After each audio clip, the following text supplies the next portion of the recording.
And I believe that you put somebody in place, and if you treat them like a member of your family and you pay them well, that they'll wanna work hard and they'll walk through walls for you, and that's how I was at 31, I was the youngest general manager in the country for AutoNation, which owned over almost 300 dealerships. Building shop culture, creating an environment, and especially if you're trying to attract new employees, you kind of want to make sure that it's not just a level A tech that has European experience, but they also are going to fit with the other employee. Welcome to the Garage Grit podcast. And as you know, I'm your host, Brad Herlock of AA Shop Marketing, a digital marketing company for auto repair shops. And with me today, I have Sean Beardsley of Bayer Motorworks from Arizona. And Sean, thank you for being on the podcast with us today. Yeah, you're welcome. Why don't you tell us a little bit about the shop that you have there? So my shop, I bought it 2.5 years ago. It's been in business for nearly 30 years. We specialize in European. When I purchased it, it was pretty much BMW, Mercedes-Benz, and Mini Cooper.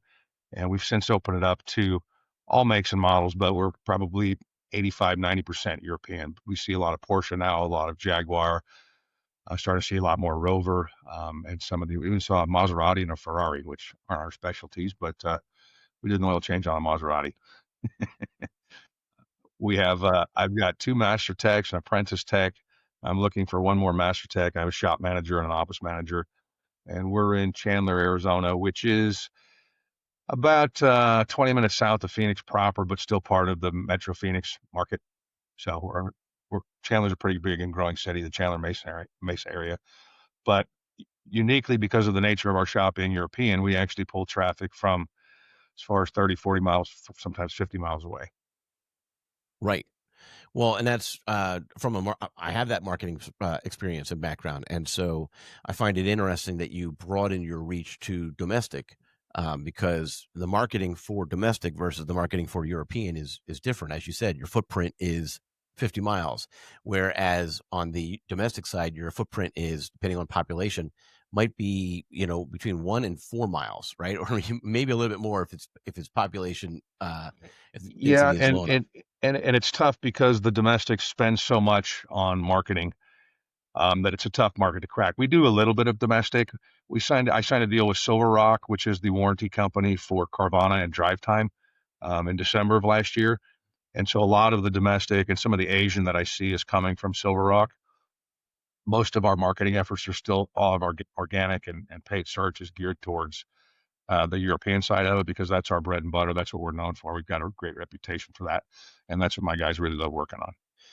Okay, got it. And how long was the shop been around before you bought it? 26, 27 years before I bought it. So we're approaching year 30 now in business. Okay. And why did you buy this shop? Well, I was in automotive retail for 27 years. I started selling cars on Santa Monica Boulevard when I was 19 years old. I ended up as a general manager running a Ford store for AutoNation when I was 31. And then I was a general manager running car dealerships for almost 15 years, for various private cap and public companies. And then I sort of retired, but got divorced and wanted to buy a business. So I was looking at various business opportunities, and this one came up, and automotive being my wheelhouse since I did automotive retail for 27 years. I never worked on the fixed operations side of the business. I was never a mechanic, but started as a salesperson, worked up through every rank in the variable side of a dealership. And I liked this shop. I liked the vibe. I loved the reviews, the reputation in the neighborhood and the community was fantastic. And so I bought it. Okay. Interesting. Okay. Well, there was a lot of factors there. When you were at the dealer, you said you went through all different steps in the dealer. Were you overseeing operations at some point? Were you Yeah, I started as a salesman and then I worked my way up. I was a closer, a finance manager, a used car manager, a sales manager, general sales manager, and then a general manager. And as a general manager, especially for the public companies, there's no owner on site. With AutoNation, I worked for nearly a decade. The ownership it's a public company in Florida. So I oversaw the entire operations of the dealership. I signed the checks, I paid the bills, I answered to the president of the company and the regional president and the market president. That's kind of their structure. But yeah, as a general manager, you oversee the entire operations. You sell fixed, so parts and service, and the sales side of it. Well, and that's where I was about to go. So on the service side, you had a service manager who was reporting to you. Yeah, And so service looking manager at, and parts manager. okay. And Yeah. so it wasn't completely foreign stepping into a repair shop wasn't complete. No, You no, had some. the running of it, I had experience with. I don't turn wrenches, and I'm not. A lot of shop owners I know started as mechanics and go out and turn wrenches in their own shops. I don't turn wrenches, but I understand the nature of the business inherently because as a general manager, you're responsible for the entire dealership, parts, service, and sales. It's kind of a general managers typically they come from one of two places. They come from a parts and service director, a service manager, or from a general sales manager. And obviously, one side doesn't have a lot of experience on the other. But when you understand sales and you understand people and you understand the process of it, I think it's pretty inherent that you can run either one. I Okay. guess. All right. And have you ever had a coach specifically for running an auto repair shop? No. Okay. And so, uh, do you have DVIs? Are you using any kind of digital inspections? Yes. And so I guess what I'm wondering is came in, the culture already existed. Did you have to replace any of the staff, or it was just Well, kind of yeah, I mean, the technicians have completely turned over since I've been here, but and finding good technicians is difficult. I did find a recruiting firm that's done a pretty good job for me in finding me master techs. It's difficult because when I put out an ad on an Indeed or something like that, I get a lot of lube techs. I get a lot of Jiffy Lube. I get a lot of guys that have had 10 jobs in the last 5 years. Um, so I finally found a firm that I give them the criteria. Hey, I need a master tech European with 10 plus years of experience, and they sift through all that, and they only send me candidates that meet the criteria. But okay. yeah, I had some Is that turnover in the firm staff. is that firm specific to automotive or auto repair, or is it Yeah, they're for mechanics. It's called Mechanic Plug, okay? Mechanic plug. All right. Well, great. We'll have to have people check and they're those out. not inexpensive. But when you compare it to you're spending $1,000 a week on Indeed, and you're not finding anybody, and you're going through 50 applications that aren't very good, it's nice to have somebody that weeds through all that and listens to what your needs are and finds that for you. Okay. Saves a All lot. right. Yeah. And it makes it a little bit easier because I mean you've got specialists in there, right? It's not just I'm sorry. It's not fair to say just a level A tech, but it's someone with specific BMW experience or Mercedes experience or Yeah, and the way they do it is they take my criteria and then they do an interview and then they schedule a phone interview with me. And then if I like the candidate, then we schedule an in-person interview. But they know everything that I want, and like I said, they know that I need heavily European, so they'll right. and that's a difficult thing to find. Even in Phoenix, we're the fifth largest city in the country now. It's difficult to find a European ATEC. Okay. All right. No, that doesn't surprise me. I think it's difficult anywhere in the country, but I would imagine it's also difficult in a metro area. So, fifth largest, huh? How did you? I didn't even check that out. I didn't even do the research on that myself. So, is that new? Did you reach that status recently? I think in the last year, yeah, I think you got New York and Los Angeles and Chicago and maybe Dallas, Fort Worth, or Houston, and yeah, Phoenix. It's booming. I mean, I moved out here from California 8 years ago, and I can't believe the growth in commercial, residential, even in the city I live in. Surprise! It's like a constant construction zone. They built this huge chip plant out here in the North Valley. Um, that spent billions of dollars on it, and the size of it's just enormous. But the housing tracts and the commercial buildings, and it's just incredible the growth that's coming out here. The only bad part is it's hotter than hell for 4 months. Okay. And what motivated them? 8 years, you said. So before you bought the business. Yeah. What Um, mo- what motivated me to move out here? yeah, I hear California is a beautiful place. California is a beautiful place. I was born in San Francisco. I grew up in the Napa Valley, vintage high, class of '88, go Mighty Crushers, and I lived in Orange County for shit almost 30 years. And my kids were born in Newport Beach. I had a house in Huntington for I owned for 20 years, and I got a job offer that I couldn't refuse running a dealership out here, and that didn't end up working out between the owner and me. But we kind of fell in love with the place. I have two boys that are now 13 and 15, so they were 6 and 7 or six, somewhere around there. They were young, and in California, we watching taxes go up, crime go up, traffic go up, everything go up. Everything bad went up. And, I loved living 3/4 of a mile from the beach in Huntington, but we fell in love with Arizona. And my sons played baseball. I coached baseball from the time they were in T-ball to coach pitch and kid pitch. And baseball in Arizona is like football in Texas. It's everywhere. In fact, the house I bought from a former major league player. You can't go 100 yards in Arizona without running into a former major league player. They coach, they're part of the community, and the baseball facilities out here are amazing. I mean, on any given night, and it's 12 months out of the year. It's not like in some states where you only play in spring because the winters are harsh or whatever. They play year round out here, and the facilities, even at the middle schools and elementary schools, the ballparks are beautiful. My sons don't understand. I have to explain to them that we used to find it wherever there was a field and we could throw down three plates and home plate. We'd play baseball, and out here the diamonds they're just amazing. So Right. Arizona's Well, a cool place to raise a family. I guess you could make them watch that movie Sandlot, right? What's that? Make them watch the movie Sandlot. Yeah, Wasn't that the movie with the kids in the baseball? yeah. Yeah, from 1993. You're killing me, Smalls. Yeah, exactly. Yeah, So they're my older son is 15 and 6'1" now, so they're not so little anymore, and I don't right. get to coach them anymore because they play. Well, my younger son quit baseball this year. He's decided to do MMA, so he's doing that Okay. 3 days a week. And my older son still plays baseball, but he plays for the school team and for a club team, so I don't coach him anymore. But I still love watching him play. I bet. I bet. Nice. All right. So back to you turned over the employees. So one of the things that we often talk about is shop culture, right? Building shop culture, creating an environment.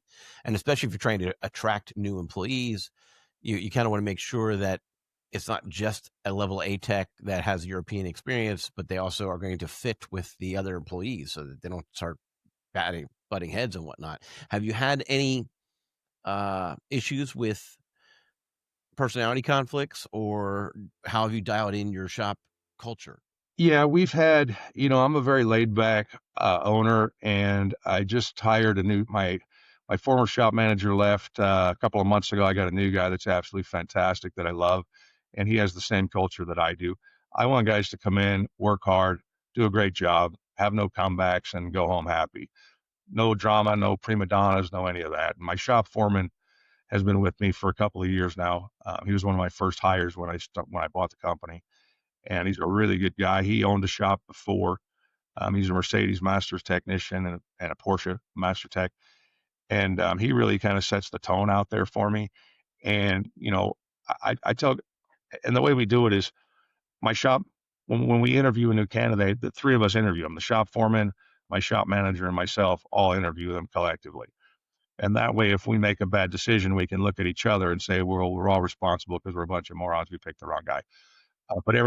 But we also want somebody that wants a home. And I just hired another master tech about 4 months ago, and he's just a workaholic. He comes in, he turns his wrench, and he goes home happy.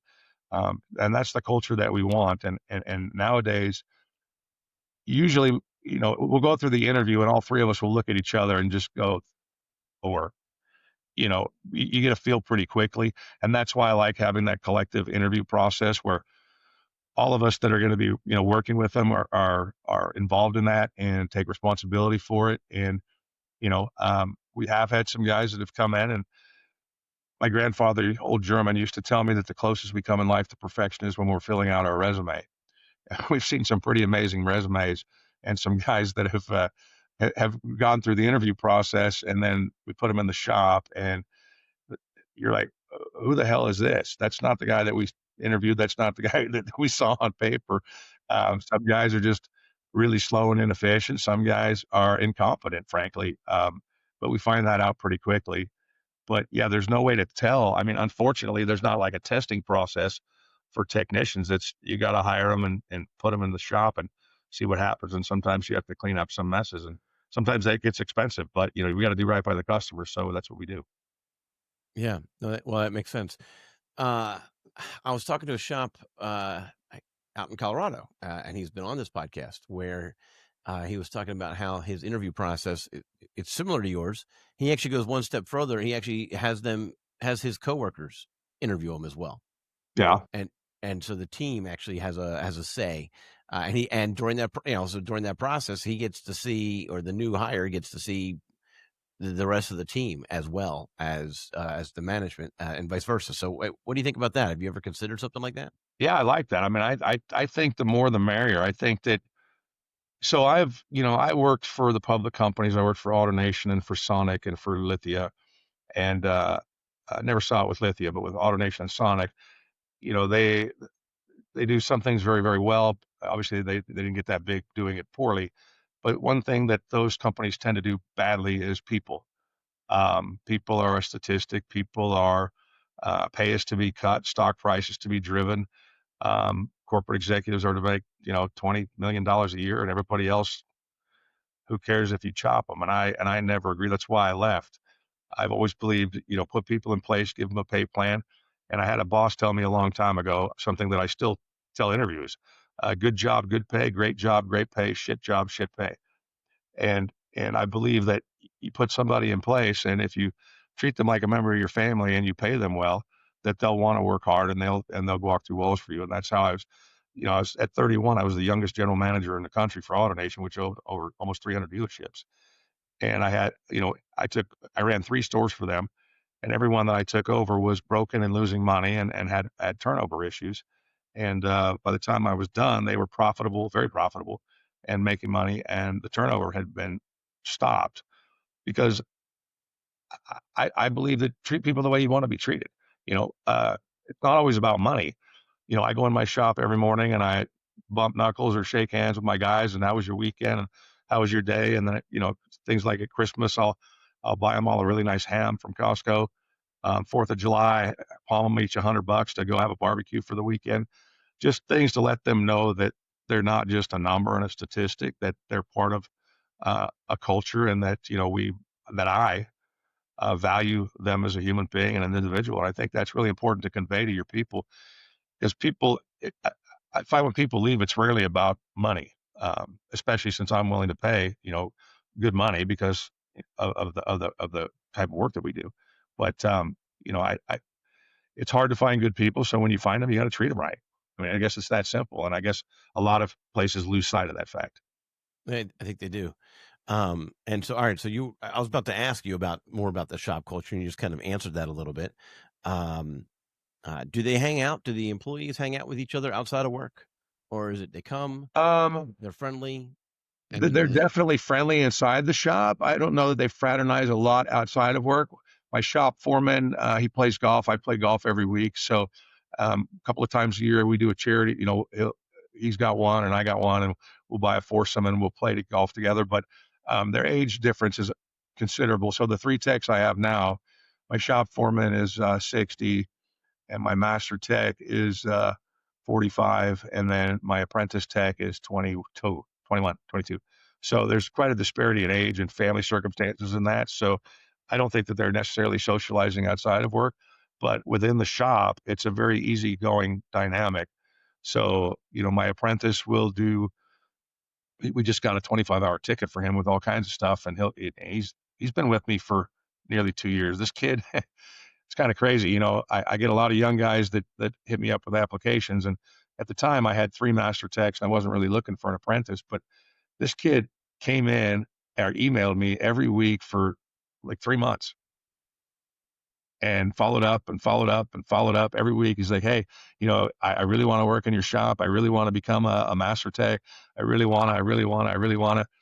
And I think he just wore me down by process of elimination, until I went to my foreman and said, hey, can you do something with this kid? Because he's just going to drive me nuts. And I said, I think, and he's been with us ever since. So he's gone from basic oil changes and brake jobs to, he's 2 years in. And like I said, he's got a 25-hour ticket. It's got like a valve cover gasket, some other stuff that he's a champ. And so, but he'll also go to the foreman, when he gets stuck or he's not sure what to do. They know that we can't put out one job that's substandard. So no matter what, if he gets stuck, he's going to the master and the shop foreman, and they're coming over and they're helping him. And even my master tech, um, he's got about 50-50 domestic and European. And so he'll come over to my foreman and say, hey, I need your help with this. And so we don't have a problem splitting tickets. There's no animosity. I know a lot of shops, guys are really jealous. They get a ticket and they make it stuck, but they don't want to give up part of the ticket.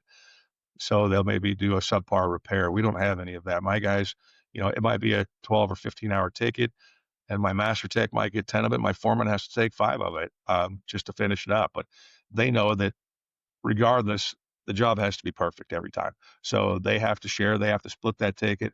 But we have enough work that they make good money. So there's no. Are they flat rate, or are they They're hourly, flat or rate, yeah. how They're flat rate. okay. All right. So the splitting of the tickets does matter then. I mean, Absolutely. Yeah, I mean, they're it's not potentially a losing salary money on shop, that. so, yeah, if they've gotta give up some time, they've gotta give up some time, but the balance works because they know that, especially with the 2 masters, my foreman might give the master part of one so he can finish up part of the other. So at the end of the week, if they're flagging 50, 60, 70 hours a week, they're making good money, and they know they're gonna go home with a paycheck.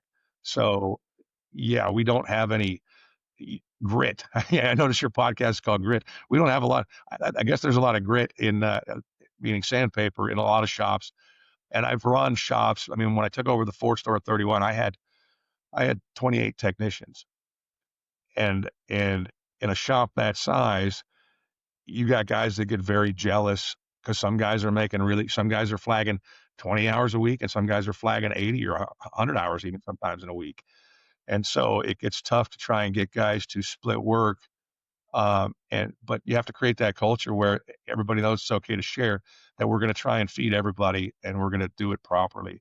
And so my shop manager makes sure that, the work is divvied up so that everybody's collecting hours, because if not, I'm going to lose another tech and I'm going to be back on the prowl. If guys, you can't look for a master tech, a European master tech, and expect them to live on $1,000 a week. They're going to go somewhere else. And so now I'm shorthanded, and I'm not making money. I'm not profitable. And I'm out on the hunt again for another technician. So that just doesn't make sense. So All right. So you said two important that things there that I kind of want to respond to. yeah, But I'll get back to the hiring process in a moment, but I want to first talk about quality control, because you mentioned how important it is to have no comebacks and everything that leaves the shop to the point where they're willing to sacrifice part of their tickets. What is does everything get inspected by the shop manager or by the shop foreman? Like, how do you make sure that those comebacks aren't coming back, especially we, with we split do an tickets? inspection. We do an inspection on every car that comes in, whether it comes in for an oil change or it comes in on a tow truck. We Mhm. inspect every vehicle, and that's between the shop foreman and my shop manager. And then every vehicle that goes out, before we hand the customer the keys, either I or my shop manager and the shop foreman do a QC. We go drive the car for 5, 7 miles, and we're making sure that everything is tip top. That it sounds right. There's no squeaks. There's no rattles. There's no noises. The engine's running smoothly. That everything is in good shape. So before we give it back to the customer, we do that QC on every car just to make sure we didn't miss anything. And sometimes, you'll do one repair and then you go drive the car for a QC and a totally unrelated noise comes up, because we're dealing with, customers don't come see me when they're within the warranty period. Typically, I'm not saying 4-year-old and 3-year-old and 2-year-old Benzes and Beamers and Porsches. I'm saying 5 plus. Sometimes, I had an 82, I'm sorry, I had a 76 450 SL.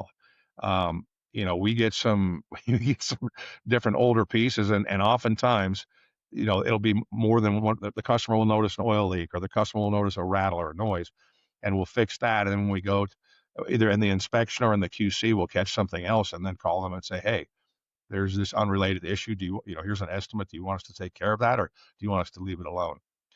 And in the inspection process, my guys know really simply, we give the customer a list of gots to do right now, can put off a little bit, and not that critical. It's going to come at a later date. So, uh, I have some extremely wealthy customers that you should tell them it's 8 grand, and here's my card. And I have other customers that we use a company called Synchrony, which is a lender. You might be familiar with, I'm sure you are, being in the shop business, and they can give on the spot loans up to 5 grand to customers. Um, and so we have customers that struggle, with the smallest things. So we cater to everybody, and we try and offer something to everybody. But we go that list of, descending order. most important things up top. This is a safety issue. You know, your brakes are at 1 millimeter. You got to do it now. It's rainy season. And then we go down the list to, you know, maybe your passenger window isn't rolling down properly. Do you ever have passengers in the car? If you want us to fix it, we will. If you don't, we won't. So it's important to, you know, have that clarity, I think, with customers and be open and understand that everybody's, you know, in this day and age, there's quite a disparity in incomes and ability to pay. And these cars, as you know, the Europeans are pretty damn expensive to fix. You know, we get customers that I had a customer come from Buckeye 6 months ago, and you don't know the geography, but that's an hour drive. And I said, how the hell did you hear about us? What brought you here? He said, I did a Google search, and he said I saw your reviews, and I called you, and I got a quote, and you guys were 2 grand cheaper than the dealership. He said, for $2,000, I'll drive an hour. And I said, yeah, I would too. Right. Depending on this, on how bad the car is. If if car's not safe to drive for that hour, maybe not, but otherwise, yeah. No, So it was dry. I mean, we do get tow-ins too, but it was yeah, drivable. And we get people even coming from Scottsdale. That Maserati I got that I was talking about earlier, I'd never seen a Maserati in the shop. And it was an older fella came in, and it was kind of funny because he was telling, I said, how the hell did you get into Maserati? He said, I'll tell you the story. He said, 15 years ago, he said, I was always buying Cadillacs. And he said, my grandson came to me and he knows a bit about cars. He's an auto enthusiast. And he said, Pop, you got to quit driving Cadillacs. I found the perfect car for you. And he said, all right. So he dragged me to the Maserati dealership. I drove a Maserati. He said, now I'm on my third one. He said, the problem is they charge $650 for an oil change at the Maserati dealership. And we charged him $410 and he was happy. Um, but, you know, we have to use liquid moly and there's a significant amount of labor. It seems like all these European cars, they make you take the engine out to do an oil change, you know, and the prices can get pretty crazy. If Porsches are the same, people buy a Boxster thinking, you know, I got a cheap Porsche, and then they realize it's 911 labor and parts prices, and they kind of go into anaphylactic shock, I think, sometimes. And the dealers are well, they're terribly expensive. I mean, some of them are charging $300 plus an hour for labor. so what DVI platform are you using? What's that? What DVI platform are you using? How are you taking the initial inspection when you bring it in? Mitchell. Okay, all right, Yeah, so we use them, and then we use an iPad to do. It also it protects us because you know a lot of these high end cars. Oh, that scratch wasn't there when I brought it in, or that dent wasn't there. So we take video or still photographs, but at least 50 of every car that comes in, and then we do the inspection, and then you know, some customers don't care to see the video. They're like, yeah, just fix it. And other people are like, yeah, go ahead. So we send it over and show them exactly what's leaking or what's, you know, where the problem lies, and then get their approval to proceed with the work. But you know, those videos, they protect us. We have had customers that tried that, you know, oh, that dent wasn't there. Oh, would you guys hit my car? And we're like, well, there's the video we took when we checked it in, and guess what? The dent was there. And I'm not saying everybody's doing something nefarious. I mean, you have a car. How often do you walk around the car at 360 degrees and look for every dent? So you could have gone to Walmart this morning and somebody nicked you, you know, versus right, versus us. right. Oh, I thought before you drive, and before you get into a car, you're supposed to do that 360 tour, aren't you? Check your tires, check your Everything before when they roll in the front driveway, either my office manager or my shop manager does a complete walk around and video, and that way, you know, we're covered, and there's no you did this to my car type right, thing. right. Yep. Just you never know. I mean, I've had over the years in business, I've had so many claims. Even running, I'll give you an example. When I ran the Ford store in Torrance, we had somebody break into the shop and steal some tools, and they broke into a couple of customers' cars that I had, and so I had two customers. So I had one customer that it was his first time ever in the dealership for an oil change. He had like a 25-year-old Aerostar minivan that was probably worth $100 if you put $100 bill on the seat. And I had another customer it was his son's F-150, and he had put in a Blaupunk stereo back in the days when you did pullouts, and it was like $1,500. So the guy that owned the father of the son that had the truck came in and he said, "Hey, and my son's truck got broken into and the stereo was stolen." And I said, "Yeah." And you got to know this guy had bought 6 vehicles from me over the years, bought vehicles for his kids, his wife, referred people in, was just a phenomenal customer. And I said, okay, how much was the stereo? He says like $1,450. And I said, okay, you want me to mail you the check or you want to come pick it up? And he's like, just like that. And I said, yeah, just like that. I said, he said, "Do you need the receipt?" And I said, "Well, if you want to bring it, sure." But I said, "You've been a great customer for a long time, and I believe you, and I trust you. So, it hurts to give you $1,400, but you service all your cars with me, you buy your cars from me." And then the guy with the Aerostar came in and tried to tell me a cock and bull story about how he left his Rolex in the center console and it got stolen, and he wanted me to give him 10 grand. And I said, "Yeah, you got the receipt for that?" I said, "You need to turn that over to your insurance company because." I said, why would a guy driving $100 minivan have a $10,000 watch in the center console conveniently? So obviously, you deal with some customers that are truthful and some that are, let's say, less than truthful. But you try and so I learned, in those days, and I did get running the dealership a lot of customers that would say, hey, that didn't exist or that. So that's when I started doing the walkarounds. I'd have my service advisors, take video all the way around the car just to. I don't Now, are want you to. storing that locally or is that in the Mitchell cloud? Huh? Are you storing that locally or is that in the Mitchell cloud? Are you actually And uploading yeah, those? it's in the cloud. Okay. Okay. Um, all right, let's go back to the hiring Yeah, process. You mentioned a couple different times about how you don't want to lose another guy because then you'll have to be back on the hunt. yeah. Eh, So you don't keep the hire was it mechanic plug, right? On retainer on an ongoing basis. So You what I just do is turn it on and off I again. told that originally I signed on for two master techs and they charge a So you set sign fee. on by position. Yeah, Okay. they charge a set fee and then they do weekly ad spend. So like right now I have they found me several techs, but um, several of them didn't work out for the reasons I mentioned before. So now the master tech that I have now they got for me and he's a great guy. And so we're waiting. So I have them on hold now. They owe me one more technician, um, and but so I've already paid the retainer. That's done. I don't have any ad spend going right now. I want to make sure that I have the level of work to feed three masters so that again, I don't want to flood the floor with technicians and then they starve to death and then they leave me. I want to make sure that I have this Right. steady workflow to keep them, happy and making money. So Well, when do you I have the capacity? Do you have the space to add yeah, more I tech? have. So I'm kind of in a unique situation. I sit adjacent to the Chandler Airport. So this building that I have is actually all the buildings here have airplane hangars. So I have 7 lifts, right? I have 6 lifts in my main shop, and then I have an alignment bay that also has another lift and an alignment rack, and then I have an airplane hangar, and I can easily fit another 5 or 6 lifts in there. So that's one of the reasons that attracted me to the shop. I have the ability to grow. Right now, we just put finished cars in there, but as the business shop grows, I can put more lifts and then put more technicians in there. So we've got a pretty nice space, and we've got the ability to get bigger. But 7 lifts and an alignment rack right now. So is that the plan though? I mean, are you looking to grow? Are you trying to grow? Yeah, I am Like, absolutely. I mean, it's been, the economy's been weird the last couple of years since I bought the shop, mm, and like I said, it's a struggle to find you know early on we plugged and played a couple of guys and it didn't work out and I realized that I'd rather lose money and be patient and find the right tech than try and shove somebody in there that's not the right fit and then suffer the consequences of that.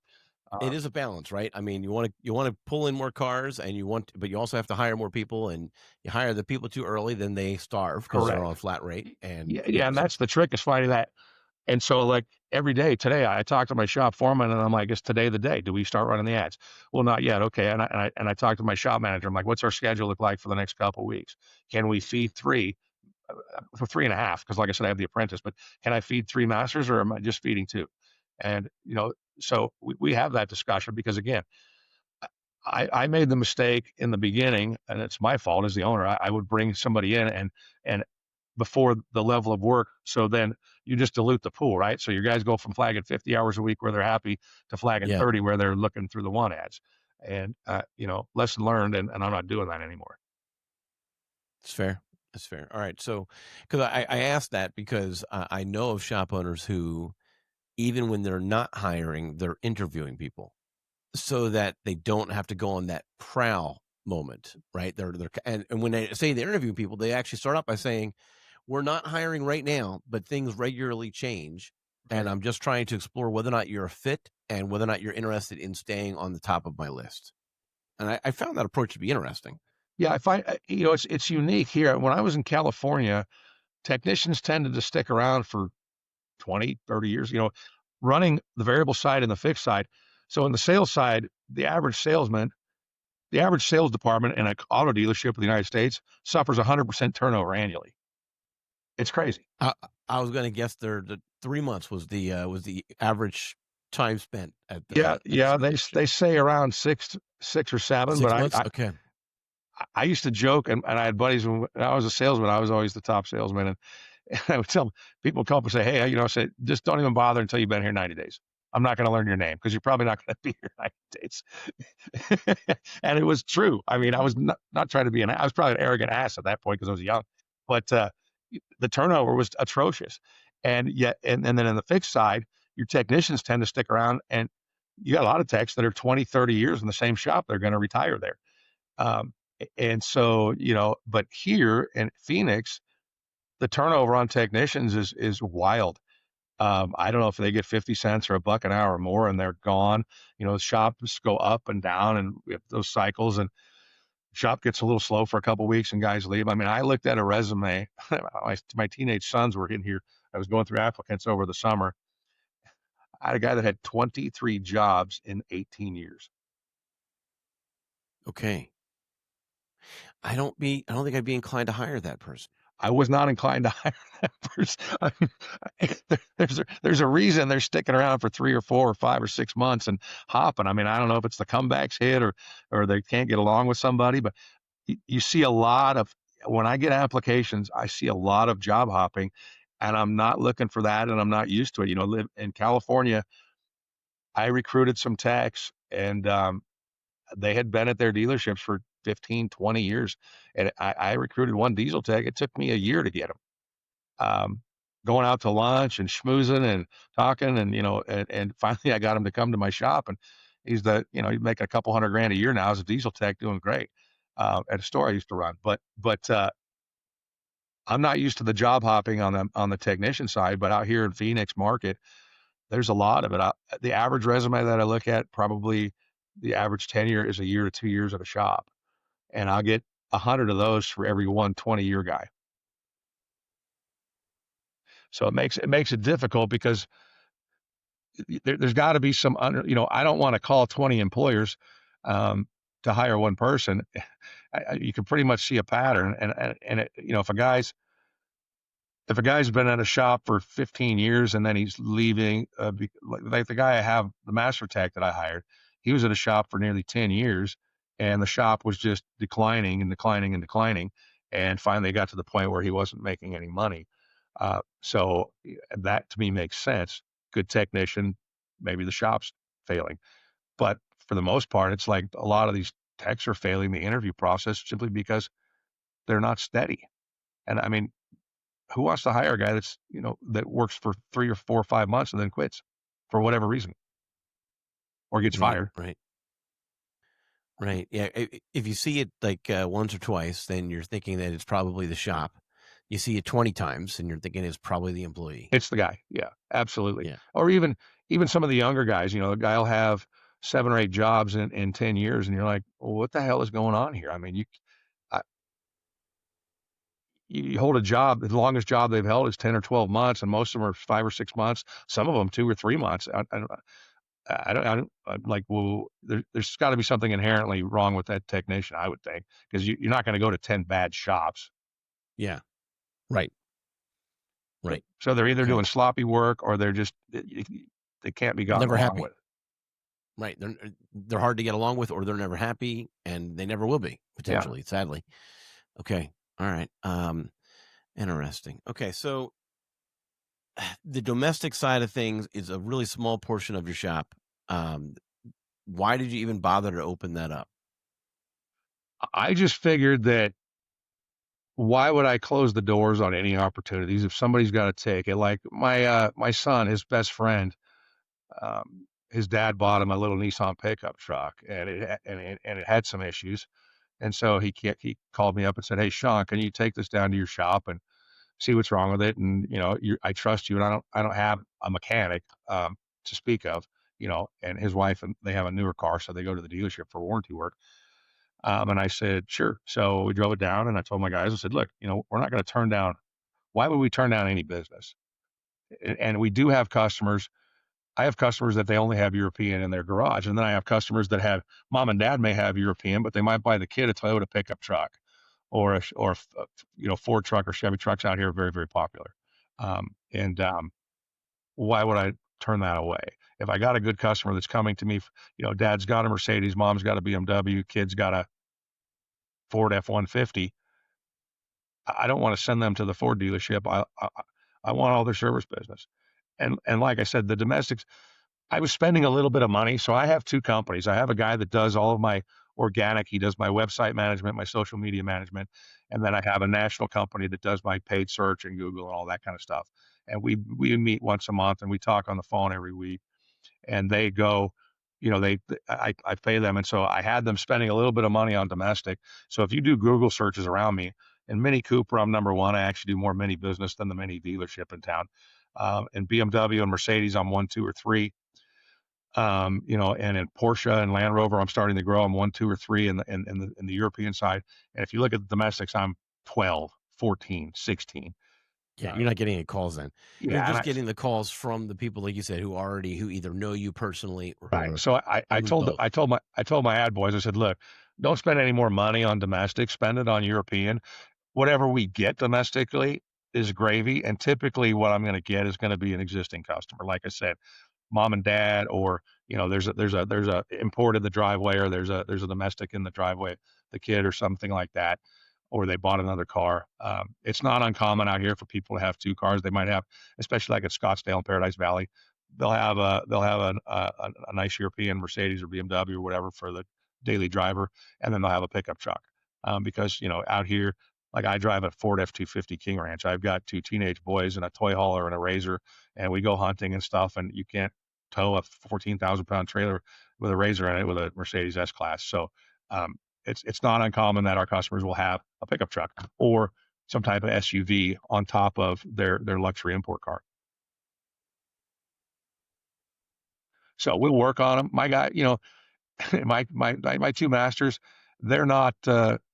There's a lot of I'm a European tech and I won't touch a domestic because I'm too good for Right. that. I don't have any of that. My guys, if we sell a 12-hour job, they don't care what the hood ornament is, what the emblem is. They buy Okay. 12 hours, so they're happy to do it. Okay. All right. And that was the mindset behind adding the domestic, was being asked and customers owning multiple types of vehicles in their Yeah, it started out. This wasn't a market thing. It was but I've come across, the reason I asked that and pushed back a little bit, not pushed, but just kind of reinforced it, was because I've come across shops who they're failing. They're not getting enough European, and so they're trying to grow their audience by just getting more cars in the door. And that does not sound like your situation. It was like you said, it's gravy. It's not core. It's just bound work. I mean, if I walk you through my shop right now, I think there's one domestic car back there. You'll see Porsche, Mercedes, BMW, Mini Cooper, Audi, Volkswagen occasionally, Rover starting to become more and more, and Jaguar actually starting to become more and more. Um, and I'm not. At first, I thought, well, let's actively push for it. And then I said, I don't need to actively push for it because I sat on dealer ad groups for Honda and for Ford. Like when I was in Northern California, I ran the Honda store in Fremont for AutoNation, and I was spending $100,000, $80,000 to $100,000 a month at the dealership level on advertising. And then I also sat on the Northern California Honda dealer board, and we were spending 18 million a year on advertising. So you figure you got dealerships spending $1 million a year, you got an ad board spending 10 to 20 plus $1 million a year, and I'm an independent guy with 3 technicians. I can't compete with that kind of ad spend. Um, and I don't have a $30 million a year ad budget. So um, it was to me, it was kind of an organic conversation with certain customers. I mean, they would say, "Hey, we've been really happy. We've been coming here for years. We bought our son this Ford or we bought our son this Chevy. Can you guys work on that? And we would say no. And I looked at my shop manager one day and my shop foreman. I said, why not? Like, why would we want to turn down business? If my guys are, if, well, if my shop's so full that my techs are all flagging 60 plus hours a week, then I'll hire another tech and put some more bays in. But, if they're not, if there's a week where they're maybe for 30 hours or they're light, why would I turn down an 8 or 10 hour job on a Chevy truck that belongs to the kid of one of my good customers? It's the same Right. work. So No, it I'm makes not gonna sense. I'm not gonna go out and try and pursue it, but I'm certainly not gonna turn it away, I guess is the best way to explain it. Okay. No, that makes sense. Um, you mentioned hunting. Yeah, you go hunting with your boys. How often do you go? Usually yearly, depending on when we pull a tag. So we go mule deer or javelina is pretty popular out here. Um, they're not the greatest eating, but it's a lot of fun. So, and it's a great way to bond with my kids. So, we try and go as often as we can. We do a lot of shooting. Occasionally, we go bird hunting, dove and quail. It's kind of crazy though, because in Arizona we have a lot of public land, but it seems every year my sons and I we go find a new spot to shoot birds, and the next year we go, it's a housing complex or it's a commercial building or it's fenced off because somebody bought it. It's about to turn it into a housing complex or a commercial building. So for years we go and then we got to go someplace else. They're building out here. They're building. It's amazing, incredible the amount of growth that's going on, and it forces us to constantly find new hunting spots.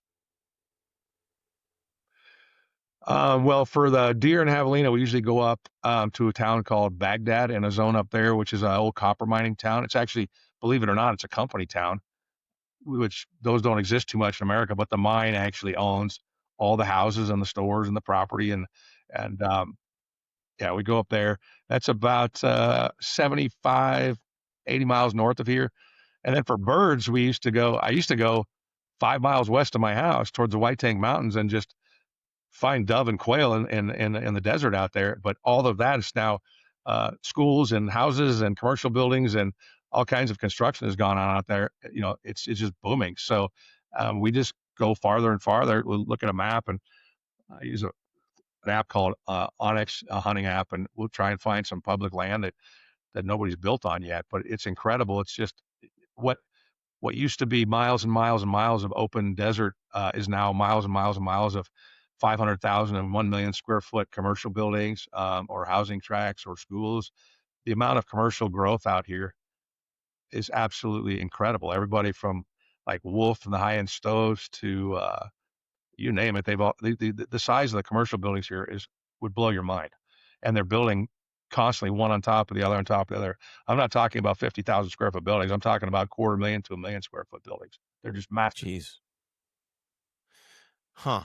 Now, well, I'm thinking that some of those people in those buildings don't want to have to drive to your shop. Do you have anything? Have you thought about trying to do some sort of concierge approach where you're going to go pick up their car from their Um, yeah, I mean, business, I've thought putting it back about to them? that, and I've thought about, I've actually towed it. I have a trailer that I use to tow my Razor on, and I have an F-250 truck. So I've actually I've gone and picked up a couple of customers' cars and brought them in.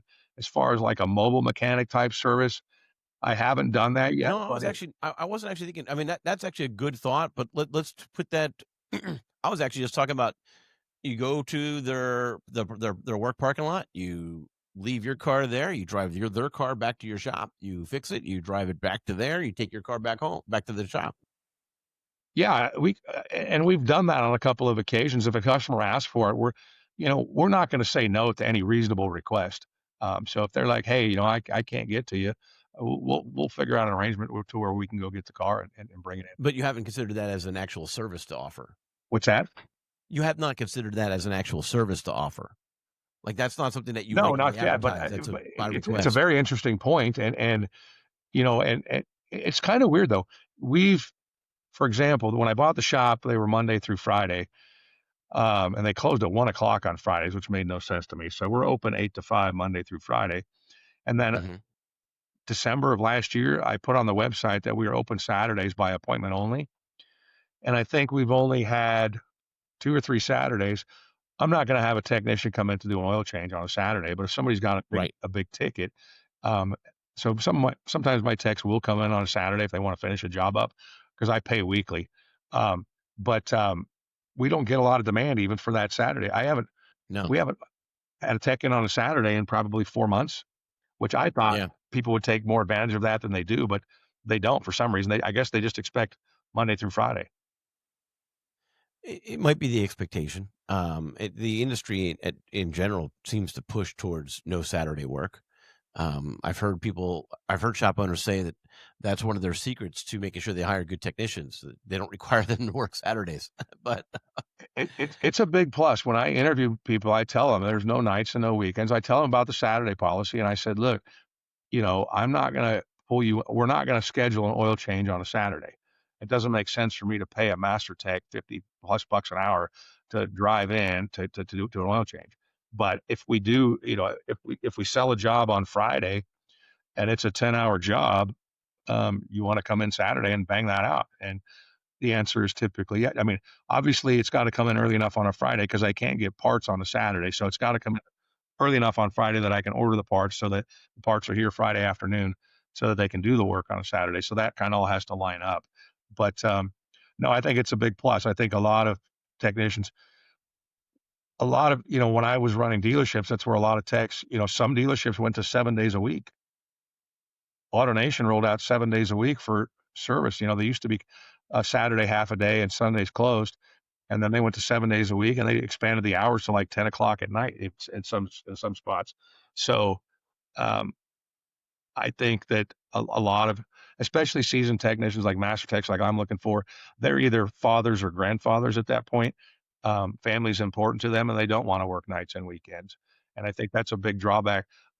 There's a lot of politics that go on in dealerships too, depending on the shop size.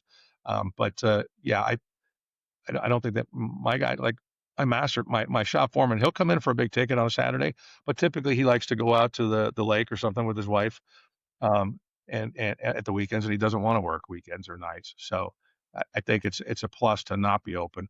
But I think the way we've handled it is pretty simple. We let the technician and the customer kind of dictate if we're going to be here or not, and it's very rare that somebody actually takes advantage of it. And it kind of has to work out just right. You got to bring it on a Friday or Thursday, and we've got to be able to get parts for it because um, SSF and all my parts distributors or the dealerships.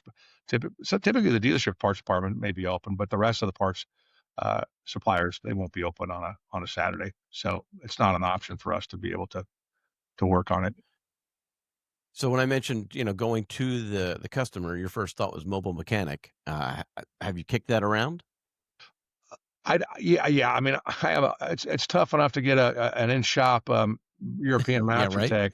To try and find a mobile European master tech, it might be a bridge too far. But certainly, as we grow, it's something I'd be interested in because I know again, like AutoNation and some of the dealers are offering that mobile service to customers. We'd have to figure out the logistics of it, and I'd probably have to start stocking more parts. I stock basically the bare minimum in parts because it's kind of frozen capital until you sell it. You got tens of thousands of dollars sitting on a shelf, and maybe you use it and maybe you don't.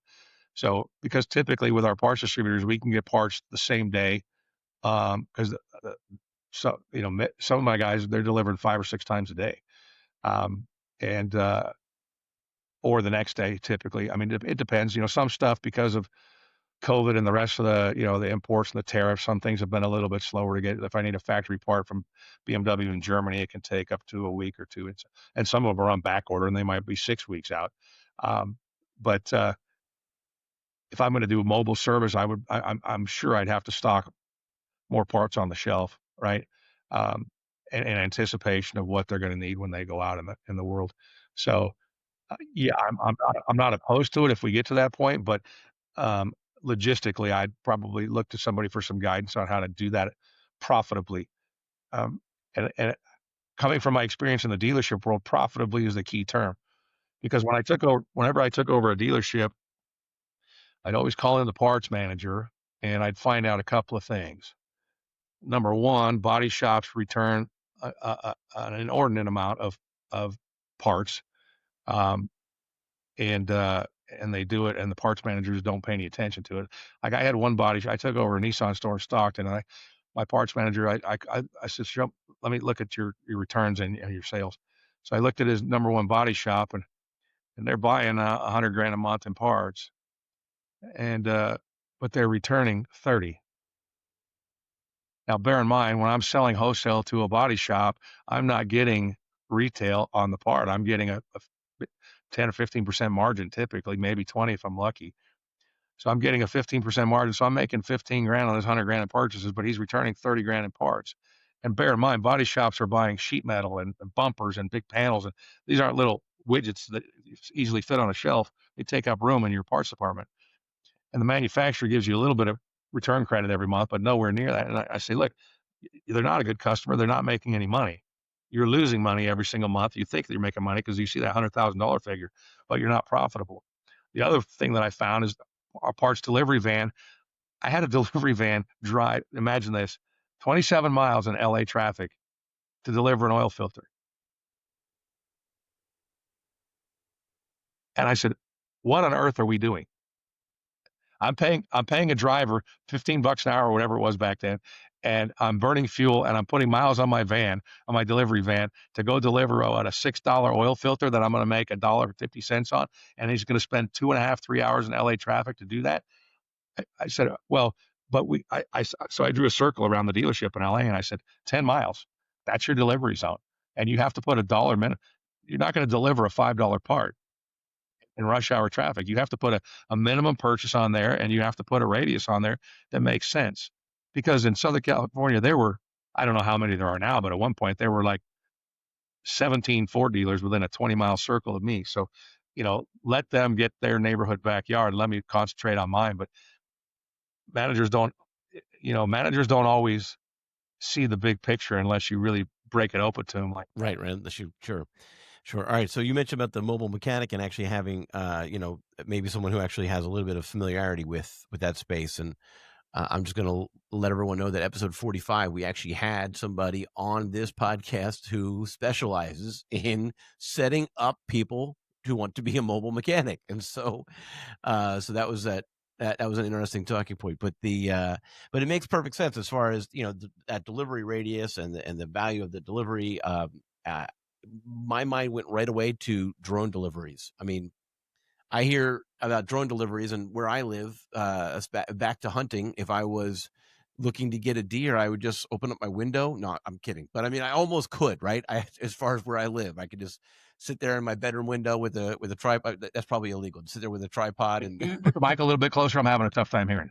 Oh, sorry about You're that. good. Okay, that's better. That's better. Yeah. Thank you. Okay, I was just making a probably an inappropriate joke about how where I'm at, I could probably just hunt right out of the window of my house and not have to go anywhere. But Yeah, I don't. But my saying I dad's family's all in Pennsylvania, in the northeast corner, up in a little town called Honesdale, outside of Scranton, Wilkes-Barre.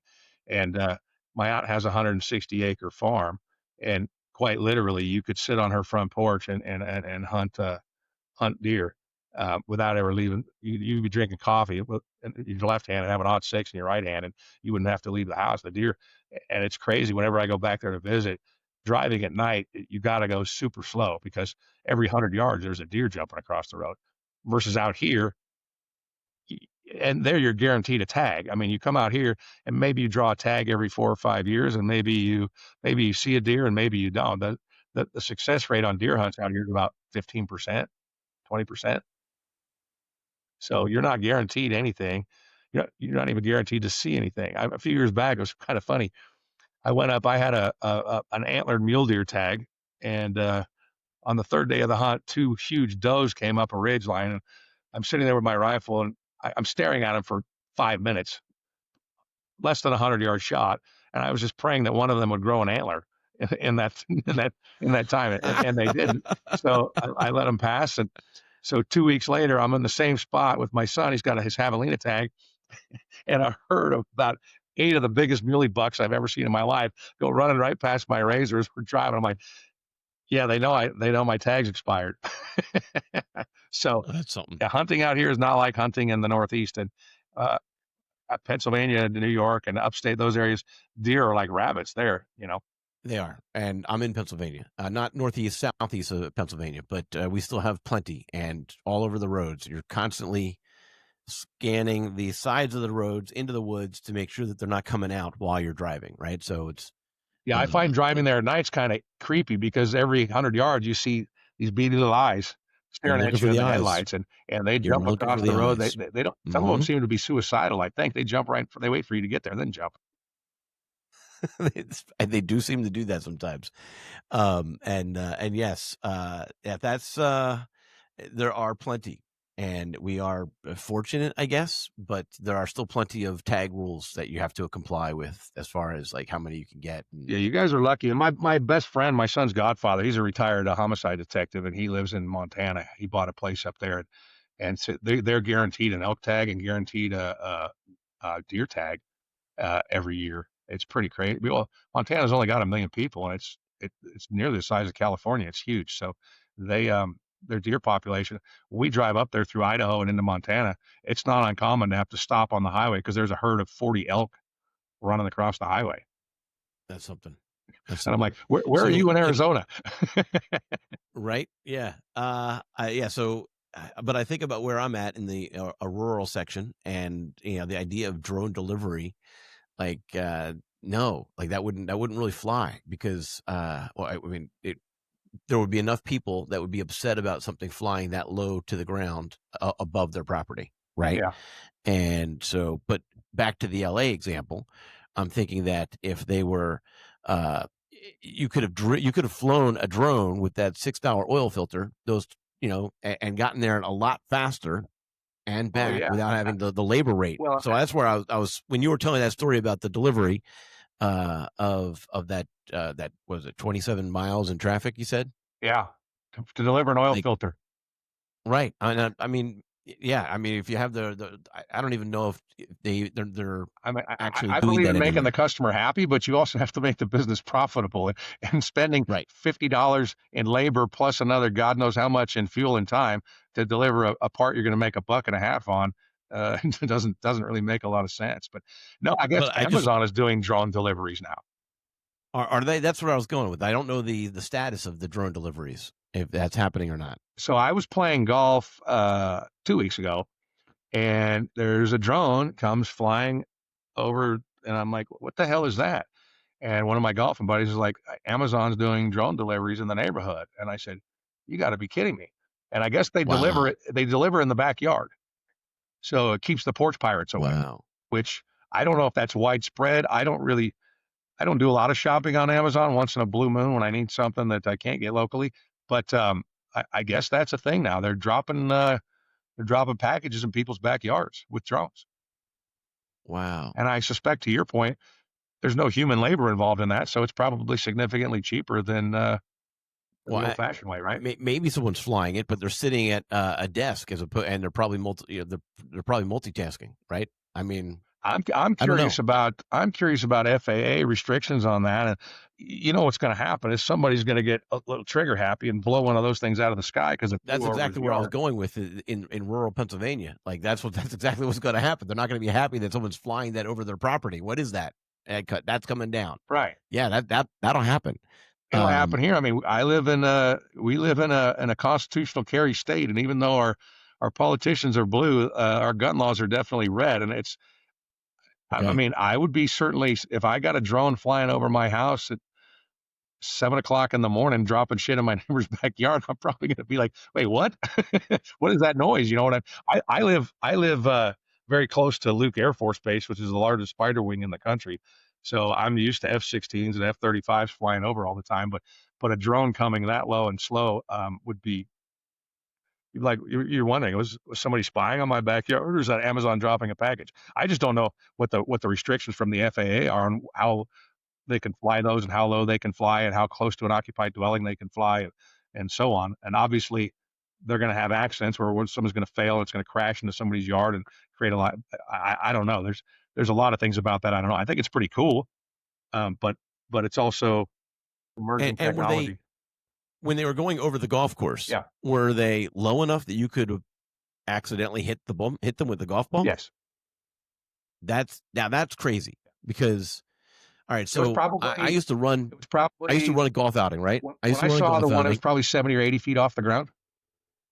Okay, And at 70 that's or 80 easy. feet off the ground, that's certainly within the flight of a golf ball. Right, absolutely. Yeah. So I used to run a golf outing, and the one year we always used to have like kind of interesting contests at a handful of the different holes, right? So on the one hole we had a croquet relay where you had to tap, you partnered from your foursome, you partnered into twos, and you had to tap it once, and then the other person had to tap it once through a series of wickets and then back. And whoever got there first won, right? And so it was kind of funny to watch businessmen kind of race around the tee box to try to get the ball. On hole number 4. I've seen all kinds of. It's funny you see that what businessmen will do. I'll never forget. So I went to a Honda dealer meeting in Vegas. Um, this is probably, I don't know, 12, 15 years ago. And so I'm in this room, and it's dealers, and some of them have their spouses. So the median age in that room, I was in my mid to late 30s at that point, but the median age in the room was probably 65. And Honda had Rod Stewart come out and sing, and I had to leave and go to the poker table, because when you've seen 565-year-old men get up and try and grind it, if you want my body and you think I'm sexy, I was like, you got to be kidding me. It was one of the funniest things I've ever seen, but I'm like, I gotta go. This is too much. So middle-aged men will do all kinds of weird shit when properly motivated, I guess is my point. It was pretty funny. It was just kind of a funny anecdote. You talked about middle-aged men running around looking stupid, and I was at a Honda dealer meeting, and they had Rod Stewart was the performer, and so I said the median age in the room was about 65, and so Rod Stewart came out and started singing, "If you want my body and you think I'm sexy," and a bunch of 65-year-old dudes got up and Oh, were trying to geez. grind to that song, and I had to leave the room. I just went and played Right, poker. I'm right. like, this Yeah, is way too that's far. no good. Um, Making total we didn't have that going on at our golf outing, but 2 holes later, after they did the croquet relay, they were given a marshmallow peep. Are you familiar with those marshmallow peeps for that? They come out for like Easter or Halloween, little shape. Okay, so usually Easter, I guess. But we would get them in October for this outing, and everyone got a marshmallow peep, and they were told to see how far they could hit the marshmallow. And we had girls there. We had people there at the hole that were actually had like a measuring wheel. We actually measured out the lengths, and the people who hit the furthest got prizes at the dinner. Yeah, so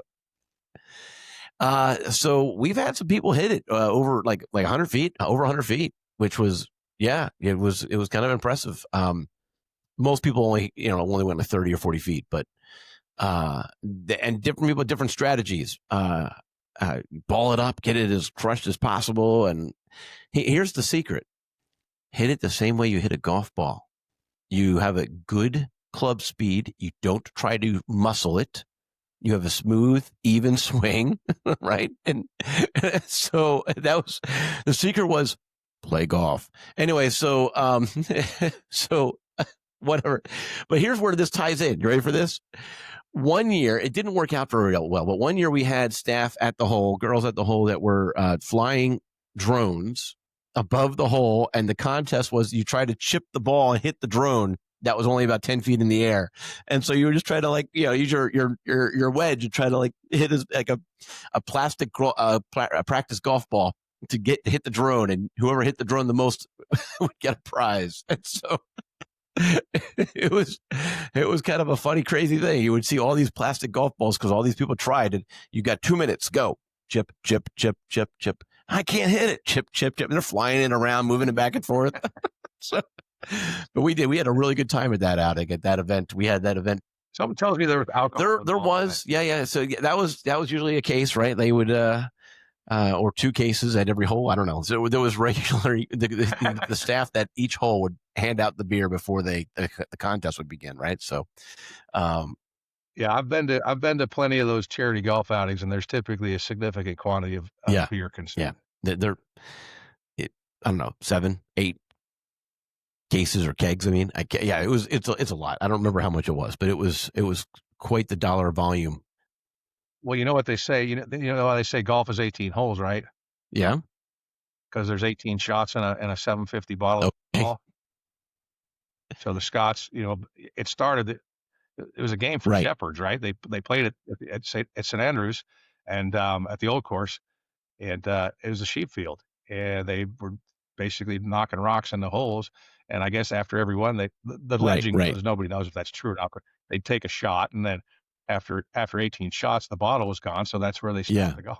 Yeah. Well, I don't know if that's true or not, but being an avid golfer, I would say there's probably some glimmer of truth to I that I theory. don't recommend doing 18 shots over a 3-hour period while you're golfing.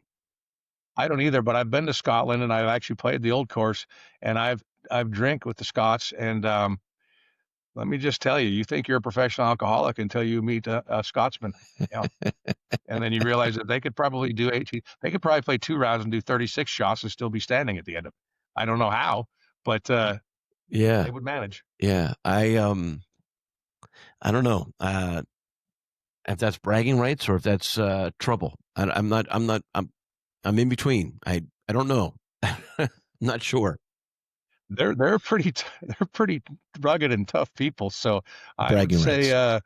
yeah, I don't I there's a very funny skit that Robin Williams did, and if you just Google Robin or YouTube Robin Williams golf, it's about 4 or 5 minutes long, and it's about going drinking with a Scotsman and how Yes, they can I make a remember game that like skit. golf. Yes. Absolutely hysterical. Yes. I mean, that's Robin at his finest, and honestly, it's totally true about the part that you Right, can't right. understand them. Yep. Yep. And then and so what? You're going to do this and then you're done? No, we're going to do this 18 times. 18 times. Yes.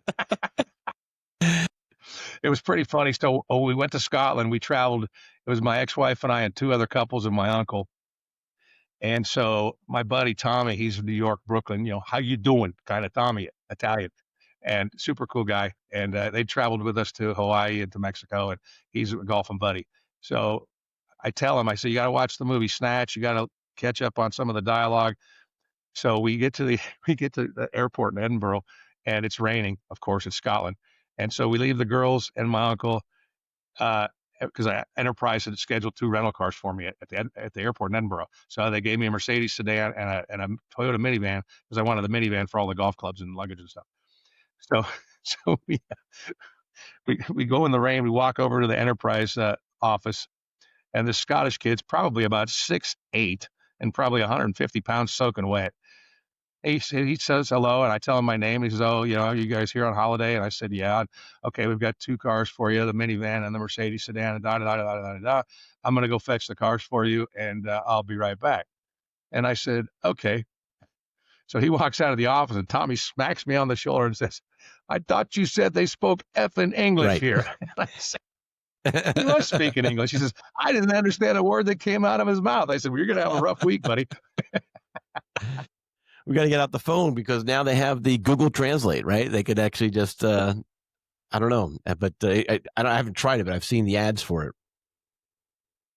Well, you can understand them. I suppose if you're from Brooklyn with Right. that New York accent Right. to begin with, maybe it's tougher.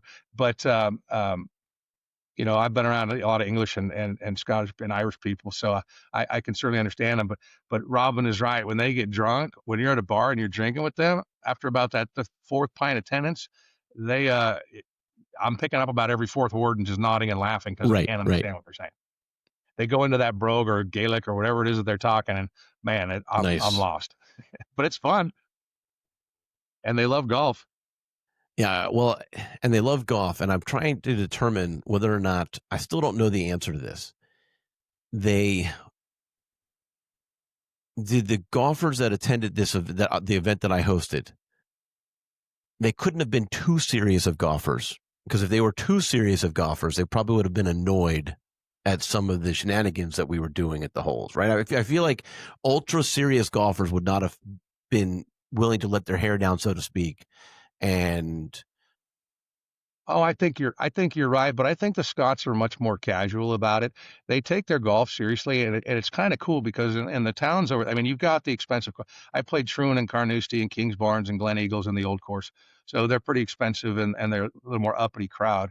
But in the local towns in Scotland, there's a lot of courses. They don't even have a starter; they have an honor box.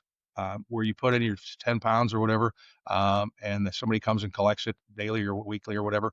And if you're on your honor, and the courses are fairly inexpensive, and people are a lot more casual about it. So, and I've got, I wouldn't really call them friends because people that are super serious and that uptight, I don't really enjoy playing with.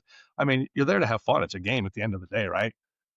So if you're not enjoying yourself, if you're taking it so seriously that, you know, some guys think like, they can't break 100 and every putt's like the 18th hole on Sunday at the Masters. They're spending 20 minutes. It's like, dude, you're going to miss it anyway. So just get up and hit the damn thing. So I think that some people are really ultra serious. I mean, I love the traditions of the game. I love the gentleman spirit of the game. I love the etiquette of the game. But I also think that some people can get a little too uptight Right. on the course, and they're probably that way in life too. And they're not a lot of No, fun to be no. around. I wonder if some of them got upset on hole 9 on the course that we were always on. I actually floated a raft on the pond, and yet the tee box was on one side. To get to the fairway, you had to go over the pond. But what we did was we said, okay, $5 for a set of ball for a sleeve of balls, and you have to chip your ball onto the raft. And so, and then it was a 50-50 at the end, right? So I think golf was a game. Well, it was invented by drunken Scotsmen, shepherds, and it was invented to have fun. And I think that, well, initially only rich guys could play it, right? So, and they were the rich aristocracy of Scotland and England, and they're pretty uppity crowd from what I understand.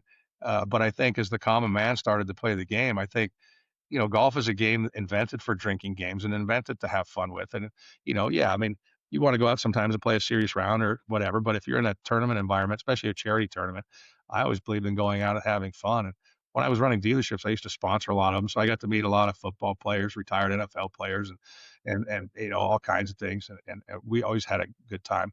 I played when I was 16. I played in the charity tournament with Randy Cross, who used to play for the 49ers. And I grew up in the Bay Area, so I was a big fan.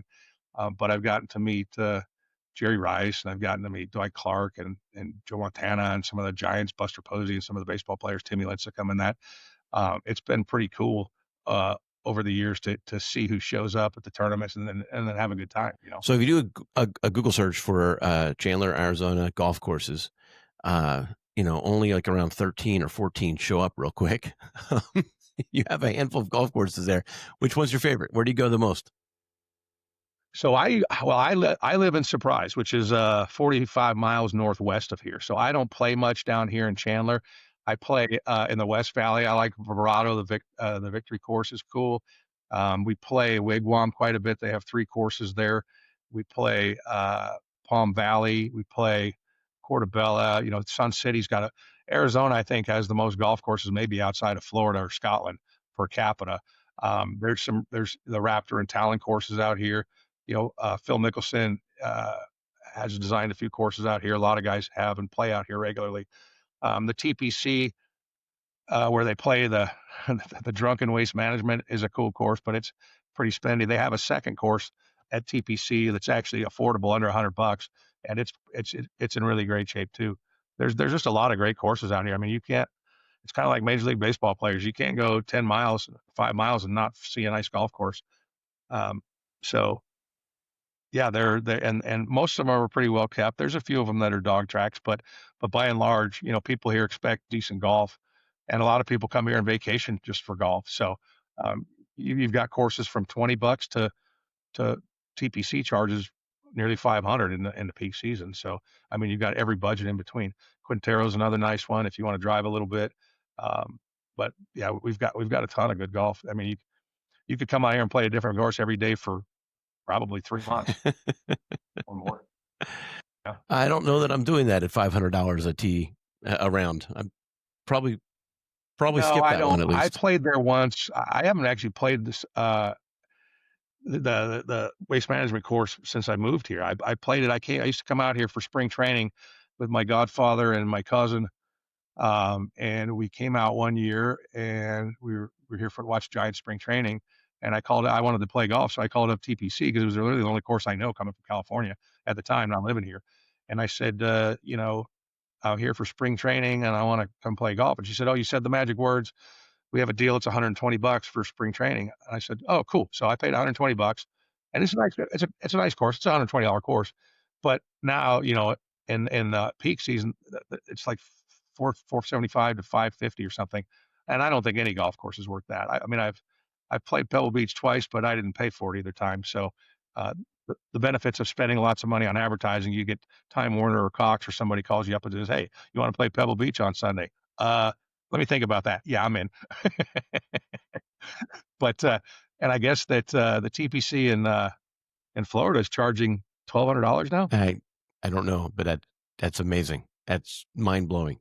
Are you still? When I played the old course, and it cost me 110 pounds or 105 pounds, and that price has gone up, and that was around $200 at the time to play the old course at St. Andrews, and that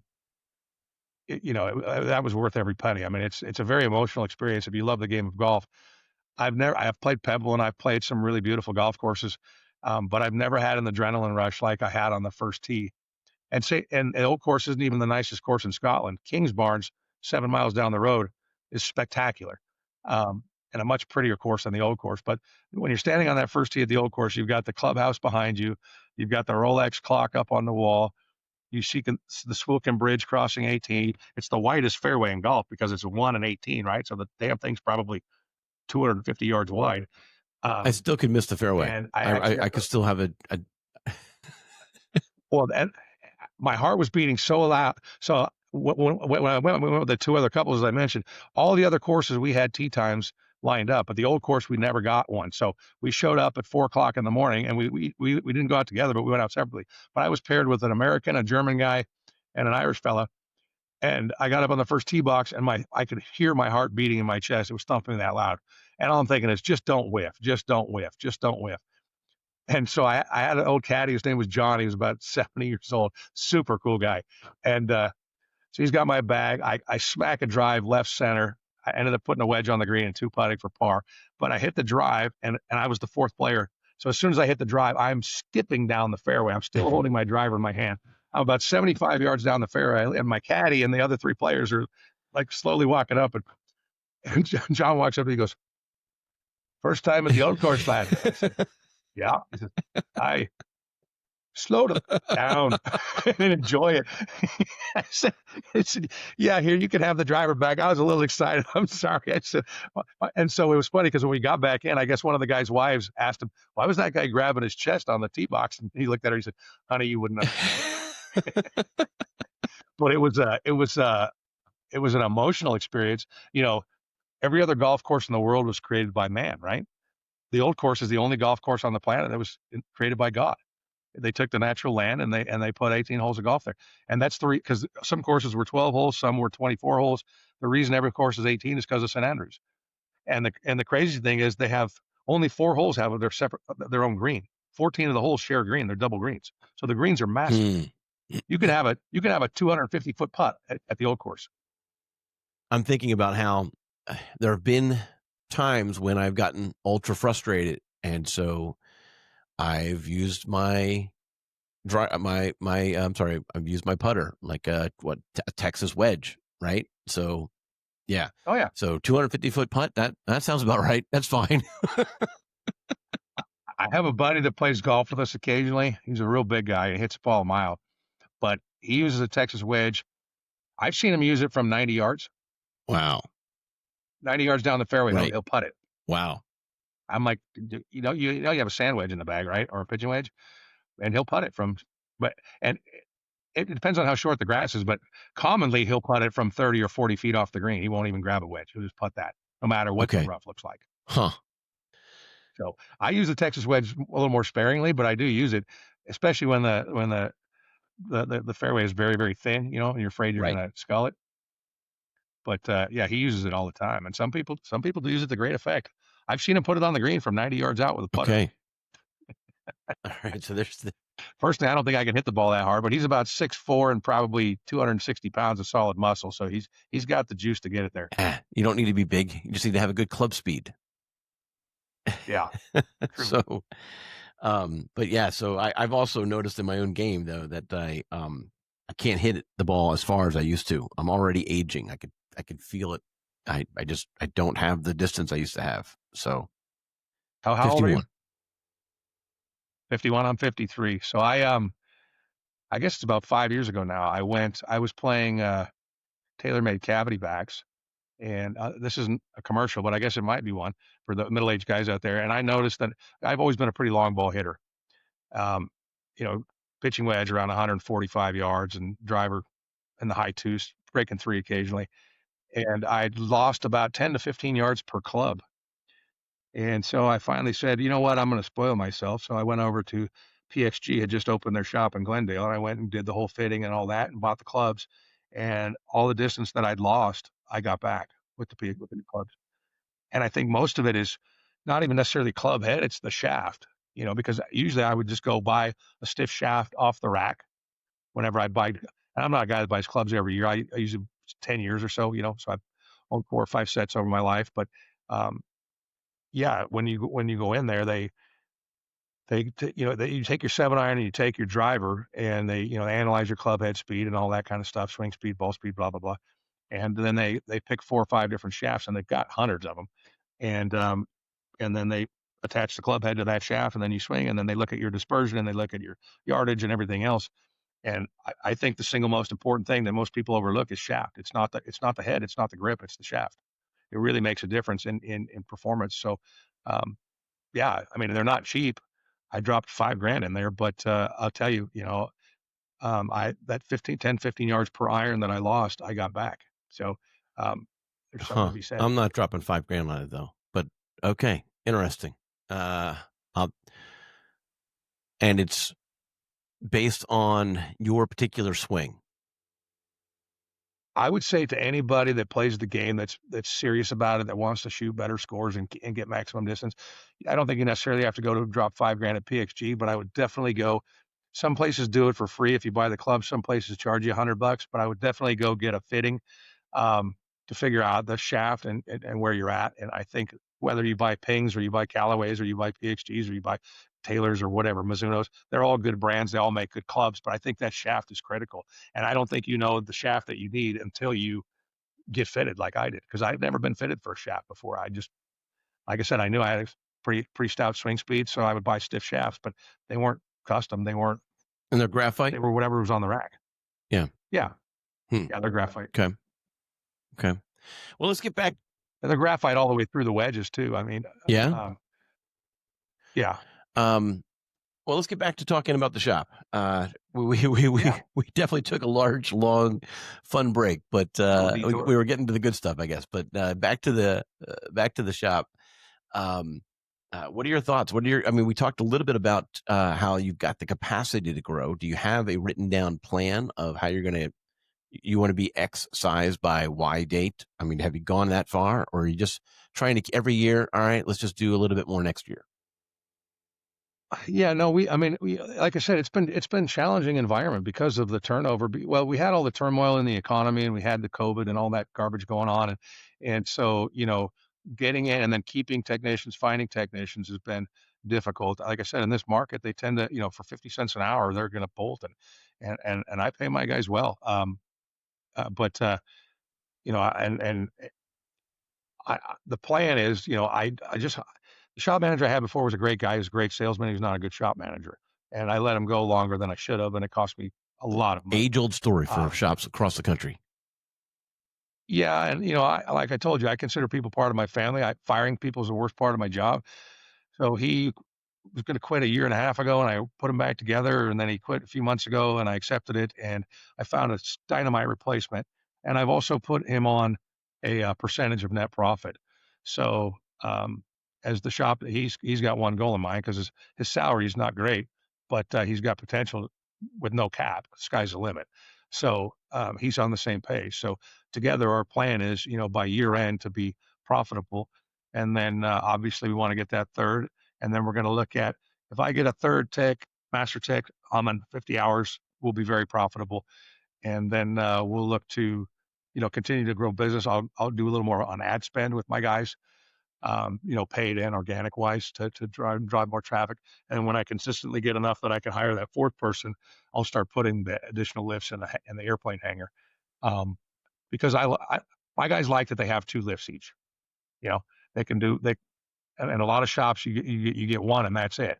My guys have two, so they can be working. If they're waiting on parts for one, they go the other one and so on. So it keeps them busy and productive. So as long as I can, I'd like to have two lifts Well, it per sounds like you got location. the space. So, right. Um, but it doesn't sound like you have a specific. I want to be this size by this date. It's how much how much can we just continue to grow now that things have settled a little bit, or we're kind of in the zone. Now we're ready for growth. Is it just a 15% growth plan year over year, or is it bigger than that? What I mean, how have you measured it Well, currently? you know, we've fought the instability in that, and this year is a little bit better than last year. We're up about 10-12% in sales. Next year I would like to be up 40%. I'd Okay, like so to you basically have you feel two. like you've got the difficult parts ironed out. Now it's time to go. Time to go. I've got the right manager in Right. place, and I've got the right mentality with the two masters that I have. By the end of next year, I'd like to have. I want to be at four master techs. Have a couple of additional lifts put into the hangar, and that'll put us on a very very solid path going forward. So that's the goal. So we just got to finding those. I've seen beautiful shops that lose their ass, and I've seen nasty shops that make a fortune. It's not the shop, it's not the equipment, it's the people that make it happen. And it's just very, very difficult to find because we're a specialty shop to find what I'm looking You don't think for. that the nature of the specialty shop requires you to be a little less? Well, you described a beautiful shop and a nasty shop. So, do you find that the nature of the specialty market requires you to be a little bit more upscale? Yeah, well, people are going to, if people are, and we get 100,000. I mean, I had an S60, and it's $200,000 BMW in the shop. We get some very expensive cars, and obviously nobody's going to walk into a shop that looks like it's a dump and drop off their $200,000 ride and be like, oh, I trust you to take care of it. So we keep up the appearance of the shop, and I think it's important to have that. And that's the trend that I think is It's kind of going funny. across the industry. The shops that want to grow are doing that concierge and that upscale type feel, right? That comfortable feel. You walk in. I've even heard people describe it their waiting room like a living room. You walk in and you feel comfortable. You don't feel like it's dirty, right? You're not afraid to take off your shoes. You shouldn't, but you're not afraid to take off your shoes, right? And walk around. Well, the thing is too, like I get some customers that couldn't care less. They don't want to, they're like, don't build me the watch, just tell me what time it is. And then we get other customers that are technical. They might have they might change their own oil, but there's a bigger repair, so they bring it to us, or they screwed up the repair on their own and they bring it to us. But they want to go talk to the technician. And I think the shop has to be presentable where I feel comfortable that a client can walk back and talk to the mechanic that's working on their car. Um, and you don't want stuff all over the floor, so there's a risk of them slipping and falling, and like I think it's just people's expectation. I mean, if you're driving a '73 Beetle, you probably don't really care what the shop looks like. But if you're driving a 2023, you know, AMG or M Class or Audi or whatever, you, appearance matters, right? So I think that most shops I think keep it that way now. I mean, I remember when I was a kid, my parents we had a garage in Napa. It was a guy named Steve's Mobile, and we used to go to that mobile station, and he was our mechanic. And it wasn't the cleanest place, but it was just that was your local neighborhood mechanic, right?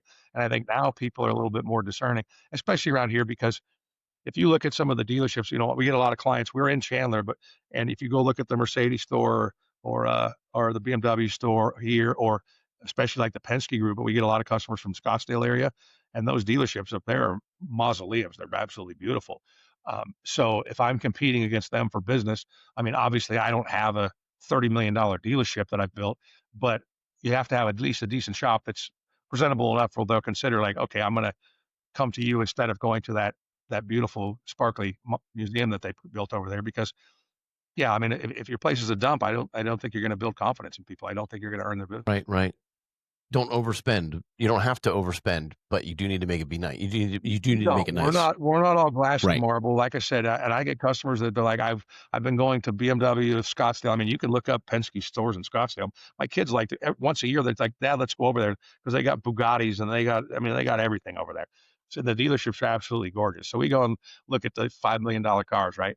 But you don't have to be like that. It wouldn't make sense to go drop $5 or $10 million to build an independent shop, but you do have to be clean and presentable and have a nice facade. And we have coffee and we get cookies and stuff for our customers. And it's kind of funny, when I bought the shop, we have this upstairs that's completely empty. It's probably, I don't know, 300 or 400 square feet. It's above, like a loft above the shop. Wasn't used for anything. So I go up there and there's an 80-inch flat screen on the wall.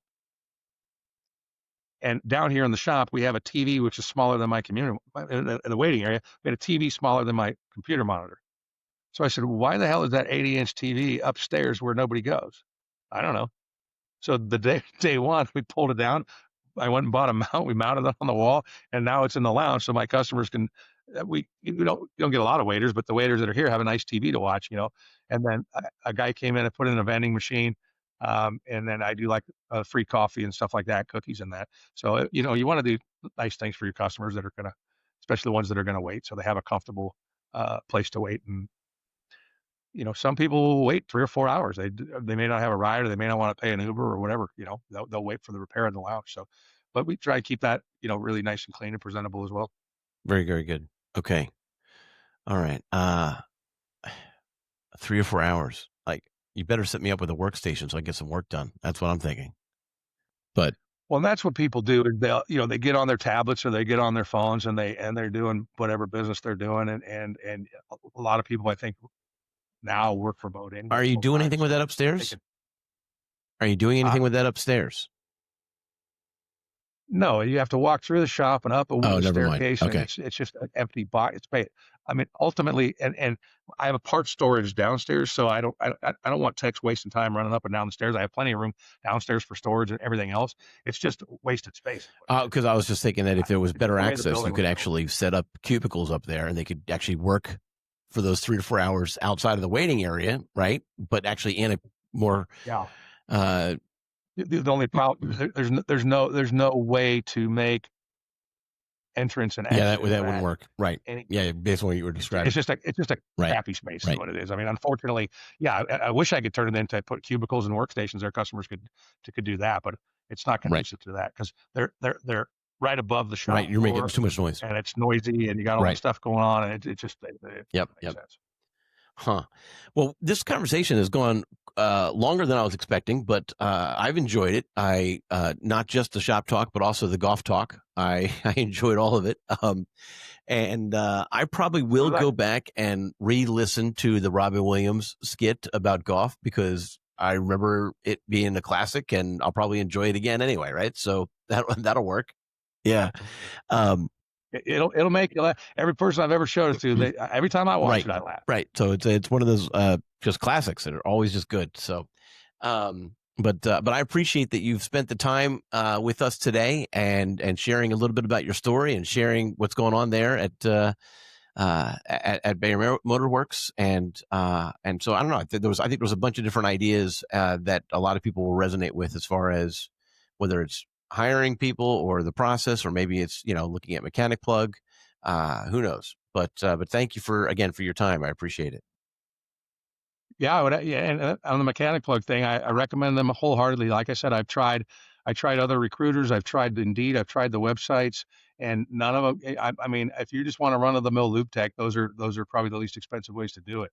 But if you need master tech, their process absolutely works. And I'm not a big full-throated endorser of somebody I don't believe in, but I've had good experience with them. They find the candidates. So for shop owners that are struggling with that, and I think they're nationwide. Well, and if there are shop owners that are struggling with that, I also recommend to help yourself out by posting content on your social media pages about what it's like to work at your shop.